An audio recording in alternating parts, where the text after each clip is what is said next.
Hello বন্ধুরা, তিতিক্ষার ব্লগে আপনাদের ওয়েলকাম। আমরা আজকে বেরিয়ে পড়েছি অনেকে মিলেই।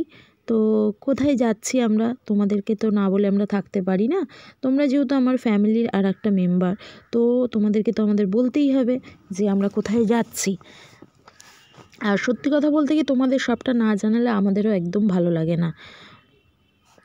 তাই সবসময় সমস্ত কিছু ভিডিও আমরা করে নিই, যাতে আমার আর একটা পরিবারকে আমি দেখাতে পারি। কারণ তোমরা আমার আর একটা পরিবারই, আর এতটা সাপোর্ট করার জন্য তোমাদেরকে অসংখ্য ধন্যবাদ। আমাদের খুব সাপোর্ট করো তোমরা, সেটা আমরা বুঝতেই পারছি। তোমরা সাপোর্ট না করলে আমরা এতটা এগিয়ে যেতে পারতাম না। তো তোমাদের সাপোর্টেই আজকে আমরা এই জায়গাটায় এসছি। তো আমরা খুব ভালো একটা জায়গায় যাচ্ছি। কোথায় যাচ্ছি সেটা তো তোমাদের বলবই। আর কেউ কেউ জানো জায়গাটা কোথায়, আবার কেউ জানো না জায়গাটা কী জায়গা, সেটাও অনেকে জানো, আবার অনেকে জানো না। তো যাই হোক, আমরা চলে এসেছি সেই জায়গাটায় কথা বলতে বলতে। তো পিছনে তোমরা দেখতেই পাচ্ছ খুব সুন্দর একটা চূড়া, ঠাকুরের মন্দিরের চূড়া, খুব সুন্দর একটা মন্দিরের চূড়া দেখতেই পাচ্ছ। তো আমরা চলে এসেছি আজকে একটা মন্দিরটা হচ্ছে ব্যারাকপুর লালকুটির ওদিকে। করুণাময়ী, মা করুণাময়ীর মেয়ে জগদম্বা, আর মা করুণাময়ীর জামাই মানে জগদম্বার যে বর, হাজব্যান্ড, ওনার নাম হচ্ছে মথুর মোহন বিশ্বাস ওনার নাম। তো উনি ওনার বউকে এই মন্দিরটা করে দিয়েছিলেন, ওনার বউয়ের জন্য এই মন্দিরটা করেছিলেন। তো আমরা চলে এসেছি সেখানেই। দেখো মন্দিরটা কত সুন্দর, চূড়াটা কতটা জায়গা নিয়ে মন্দিরটা হয়েছে। আমরা পুরো মন্দিরটা ঘুরেছি। আর সত্যি কথা বলতে কি, আমরা এই মন্দিরটায় এসেছি খালি আমার মার জন্য। আমার মা খালি বলতো একটু মন্দিরটায় নিয়ে চল। তো আমার মা মন্দিরে যেতে খুব পছন্দ করে, তো যার কারণেই মন্দিরে আসা। তো দেখো মন্দিরটা অনেকটা বড়, অনেকটা জায়গা জুড়ে মন্দিরটা হয়েছে, আর প্রচুর লোক। আর আমরা যেই সময় গেছি সেই সময়টাই সন্ধ্যা আরতি হচ্ছিল। দেখো জগদম্বার খুব সুন্দর একটা ফটো।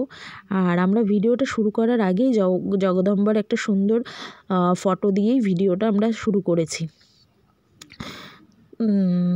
দেখো খুব সুন্দর জগদম্বার মূর্তিটা, আমি অনেকক্ষণ ওনার সামনে দাঁড়িয়েছিলাম। তো আমরা একদম সন্ধ্যা আরতি হচ্ছিল যখন, সেই সময় গেছি, প্রসাদও পেয়েছি, এমনকি ওখানের সমস্ত কিছু জেনেও নিয়েছি। ওখানে সকালবেলাও খাওয়া দাওয়া করায়, মানে ঠাকুরের ভোগ খাওয়ায়। তার জন্য কিছু প্রণামী দিতেই হয়। তো দেখো আমরা সমস্ত ভিডিও করে নিয়ে এসেছি। এখানে লেখা রয়েছে ফোন নাম্বার, কিভাবে পুজো দেওয়া যাবে না দেওয়া যাবে, আগে বুক করার ব্যাপারেও একটা থাকে, তো সেটাও করেছি। দেখো অনেক লোক এখানটায় বসে রয়েছে, অনেকটা বড় বসার জায়গা রয়েছে।